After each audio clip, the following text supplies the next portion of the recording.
ലക്ഷ്മണോപദേശത്തിലുണ്ട്, ധവരോപദേശത്തിലുണ്ട്, വാൽമീകി ആശ്രമോപദേശത്തിലുണ്ട്, അഹല്യ സ്തുതിയുണ്ട്.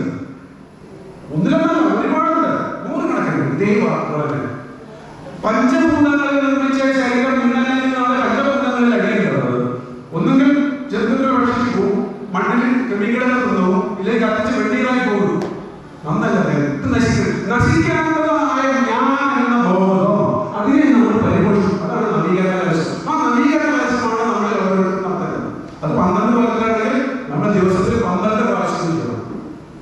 ഈ കലിയുഗത്തിൽ 99% നെഗറ്റീവ് മാത്രമേ ഉള്ളൂ.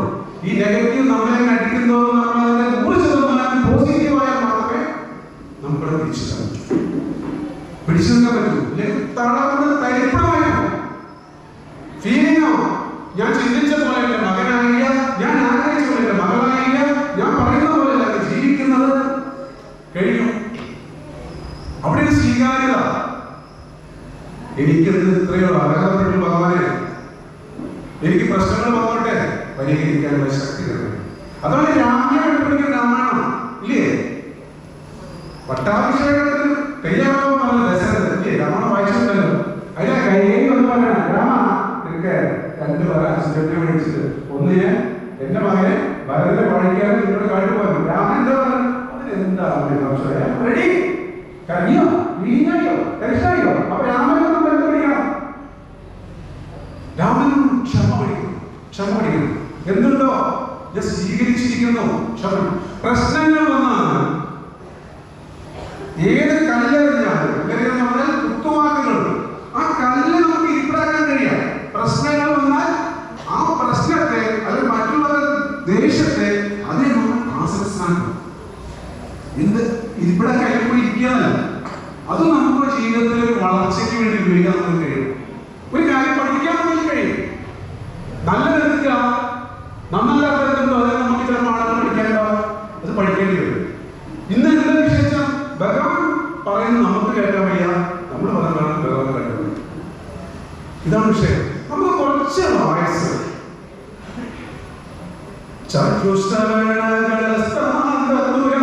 ഭക്ഷണത്തിനപേക്ഷിക്കുന്നതുപോലെ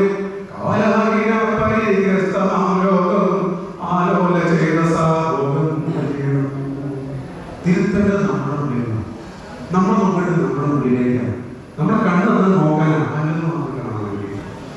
നമുക്ക് മറ്റുള്ളവരെ നെഗറ്റീവ് പെട്ടെന്ന് കാണാൻ കഴിയും.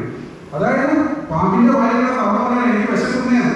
കാലമാകുന്ന പാമ്പ് നമ്മളെ വീഴില്ല. എന്തുകൊണ്ട് വീഴുന്നു? ഈ ഭൗതികമായ ലോകത്തെ കടന്ന് കാണുന്നതൊക്കെയാണ് ശരി എന്ന് നമ്മളെ ബോധിപ്പിക്കും.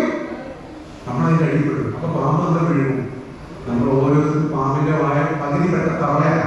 നമ്മൾ ഇന്നിട്ടും ഭോഗങ്ങൾ നേടുന്നു. ഇനി നമുക്ക് പോരാ. കബറിന്റെ കഥാപാത്രം പോലെ അല്ലെ? ചെറിയൊരു മനുഷ്യൻ തലയില്ലാതെ നിന്റെ കയ്യിൽ എനിക്കെല്ലാം വേണം. അതിന് നമ്മുടെ മനസ്സിനെ പാകപ്പെടുത്തി എടുക്കണമെങ്കിൽ നാമജപം മസ്റ്റ്, മെഡിറ്റേഷൻ നിർബന്ധ, സത്സംഗം നിർബന്ധ, ഗ്രന്ഥകാല നിർബന്ധ. ഇപ്പൊ ടിവിയിലെ സീരിയൽ നമ്മളെല്ലാം ഞാൻ എത്ര പെട്ടെന്ന് എത്ര സങ്കടിച്ചിട്ട ഭക്തകാര്യമാണ്. ദേവിമാർഗത്തിലെ വാഴ്ത്തപ്പെട്ട സിനിമ ഏതെങ്കിലും ദേവി ദേവൻ മക്കളെ നിഗ്രഹിക്കാൻ വിളിച്ചു. എവിടെ നിഗ്രഹിക്കേണ്ടത്? നമ്മൾ ആരെ നിഗ്രഹിക്കേണ്ടത്? ബലി കൊടുക്കേണ്ടതായ നമ്മുടെ ഉള്ളിലുള്ള മോശ സംസ്കാരത്തെ നമ്മൾ ബലി കൊടുത്ത് നിഗ്രഹിക്കേണ്ടത് വേറെയല്ല. ഏതെങ്കിലും ദേവി ദേവൻ മക്കളെ കൊല്ലം പറയും. നമ്മൾ ധരിച്ചു നമുക്ക് ഒരു കൊല്ലം അറിയുള്ളൂ, അപ്പം മൃഗങ്ങളെ കൊല്ലം പറയും. നമ്മുടെ ഉള്ളിലുള്ള മൃഗീയ സ്വഭാവത്തെ ഇല്ലാതാക്കണം. കാമം, ഇച്ഛകൾ, നമ്മുടെ ഓരോ സമയങ്ങളിൽ ഇച്ഛകൾ കൂടുമ്പോഴല്ലേ നമുക്ക് ദുഃഖം വരുന്നത്, കിട്ടാതെ വരുമോ? ക്രോധം, ലോഭം, അറ്റാച്ച്മെന്റ്, നിന്റെ ഞാൻ, മോഹം, എന്തിനോടുള്ള അതിയായ മോഹം, അഹങ്കാരം. ഒരു കുട്ടി ഒരു ശിഷ്യ പറഞ്ഞത് ഗുരുവിനോട്, എനിക്ക് ഭയങ്കര കോപം വരുന്നു.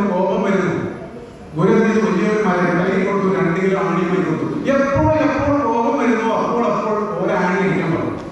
ഇദ്ദേഹത്തിന്റെ ആണി അത് അണിഷ്ടപ്പെട്ടേ തീർന്നു. അത്ര വലിയ കോപിഷ്ടനാണ്. അടുത്ത വലകൾ കൊടുത്തു. അങ്ങനെ 3ാമത്തെ വലകൾ കൊടുത്തുണ്ടെങ്കിൽ ആണിയുടെ അളവ് കോപം കുറഞ്ഞു വരാൻ തുടങ്ങി. കുറെ കഴിഞ്ഞപ്പോൾ ഗുരു എന്റെ കോപം മാറി എടുക്കാൻ പറഞ്ഞു. ഒരാഴ്ച കഴിഞ്ഞപ്പോ ഈ കുറേശ്ശെ കോപം വരുന്നുണ്ടോ സംശയം. ഗുരു എന്ത് ചെയ്തു? ഈ പലക ആണിയടിച്ച പലകകൾ പറഞ്ഞു, നിനക്ക് എപ്പോൾ കോപം വരുന്നോ ഇതെല്ലാം ഓരോ ആണിയും പറിച്ചെടുക്കണം, ഇതെല്ലാം തുറയിലേക്ക് നോക്കണം.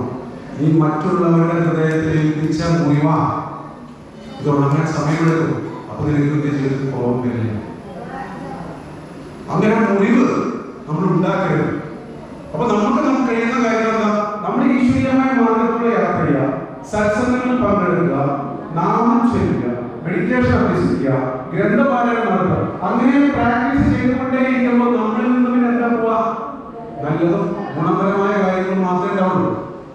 ഒരു സമ്പന്നമായ മനുഷ്യൻ മകനോട് പറഞ്ഞത് ഭരണ സമയത്ത്, മോനെ നീ വായിൽ മധുരം ഇട്ട് നടക്കണം, എപ്പോഴും നീ ചെന്നിടത്തോടെ വീട് വെക്കണം, പണം കൊടുത്താൽ തിരിച്ചു ചോദിക്കരുത്. അവർ കൊടുത്താൽ മകൻ സന്തോഷമായി. മകൻ കാണുന്നതൊക്കെ കടം കൊടുക്കും, തിരിച്ചു ചോദിക്കില്ല. ചെന്നോടത്തൊക്കെ വീട് വെക്കും, ഇഷ്ടംപോലെ പൈസയല്ലേ.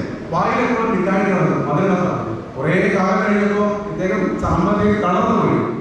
അതിൽ അമ്മാവ് ചോദിച്ചു, എന്താണ് സാമ്പത്തിക കാര്യം? അച്ഛൻ ഇങ്ങനെയൊക്കെ പറഞ്ഞു, വായിൽ മധുരം അതേ മിഠായിട്ടത്. വായിൽ മധുരമുള്ള പറഞ്ഞെന്താണോ? മധുരമായി സംസാരിക്കണം. നമ്മുടെ വാക്കുകൾ മറ്റുള്ളവർക്ക് ഗുണപരമായ ശാന്തിയും സ്നേഹവും സന്തോഷവും കിട്ടുന്നതായിരിക്കണം എന്നതിന്റെ അർത്ഥം. പിന്നെന്താണ്? ചെന്നിടത്തൊക്കെ വീട് വെക്കണം എന്ന് പറഞ്ഞാൽ നമ്മൾ എവിടെ ചെല്ലുമ്പോഴും നമുക്ക് അവിടെ സീറ്റ് ഉണ്ടായിരുന്നു. കയറിയിരിക്കും മോനെ, അടിമയായിരിക്കും. അവിടെ കാണുമ്പോൾ തന്നെ കയറ്റടക്കരുത്. അപ്പൊ നമ്മുടെ പെരുമാറ്റത്തിൽ മാറ്റം കൊണ്ടുവരണം. പിന്നെന്താണ്?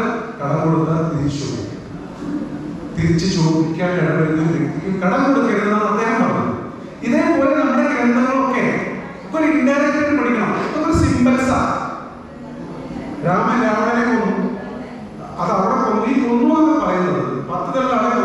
നമ്മുടെ ഉള്ളിലുള്ള 10 തലവേദനയാണ്. കാമം, ക്രോധം, ലോകം, മോഹം, അഹങ്കാരം, ഈർഷ്യ, അസൂയ, പരദൂഷണം.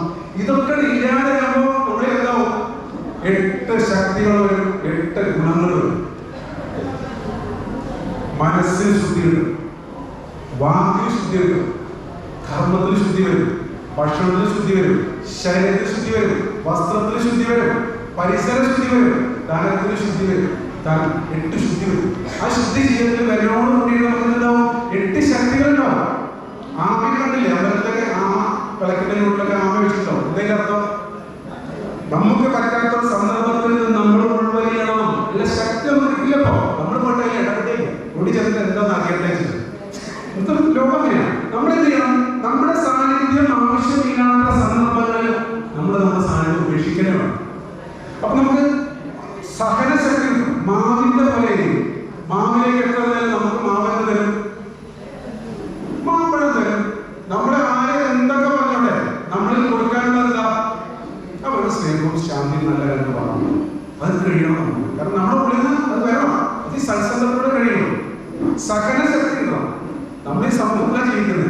സഹനശക്തി അത് മാവിനെ കണ്ടുപിടിക്കണം. എത്രത്തോളം മാവ് ചായയോട് കൊമ്പോട് കാണുന്നില്ല. നമ്മൾ എത്രത്തോളം സാമ്പത്തികമായി, മാനസികമായി, ശാരീരികമായി, ആത്മീയമായി ഉയർന്നാലും നമ്മൾ വിനീതരായിരിക്കണം. എപ്പോഴും കുനിഞ്ഞിരിക്കുന്ന അർത്ഥം മറ്റൊരു ബഹുമാനം കൊടുത്തുകൊണ്ടിരിക്കണം. നിർണയശക്തി, തെറ്റും ശരിയും കണ്ടെത്തി നമ്മൾ നിർണയിച്ച് ശരിയുടെ ഭാഗത്തേക്ക് പോകണം. നേരിടാനുള്ള ശക്തി, നേരിടാൻ ഒരു പ്രതിസന്ധി ഘട്ടം, വീട്ടിൽ മരണമോ